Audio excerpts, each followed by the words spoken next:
सोलापूर जिल्ह्यातील मोहोळ शहरातील पाण्याचा प्रश्न सोडवण्यासाठी राज्य शासनाची मदत न घेता लोकसहभागातून व श्रमदानातून ओढ्याचे खोलीकरण व रुंदीकरण करण्याच्या कामास सुरुवात करण्यात आली आहे।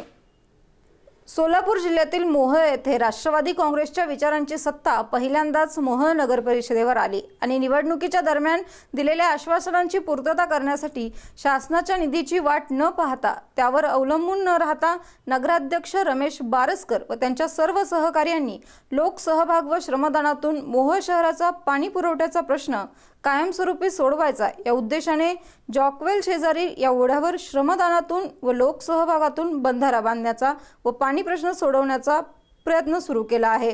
हा प्रकल्प अत्यंत स्तुत असून मोहोळ पॅटर्न म्हणून याचा राज्यात नावलौकिक होईल असा आशावाद मोहोळचे माजी आमदार तथा डीसीसीचे चेअरमन राजन पाटील यांनी व्यक्त केला आहे। संख्येचं शहर आहे, या शहराला कायमचे पाणी पुरवठा मिळावा म्हणून करता मागच्या सरकारनं आष्टी तलावातून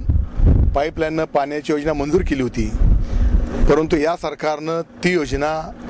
सरकार आल्यानंतर नामंजूर रद्द केली आणि म्हणून करता कायमचा हा पाण्याचा प्रश्न मिटवण्यासाठी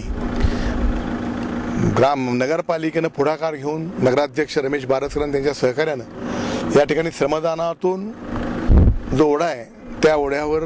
केटीवर बांधायचा आणि त्याचं पाणी त्या केटीवर त्या जॉकवेलमध्ये पर्क्युलेशन होऊन कायमस्वरूपी आमच्या मोहोळ शहराला उन्हाळ्याच्या 4 महिन्यात पाणी मिळेल।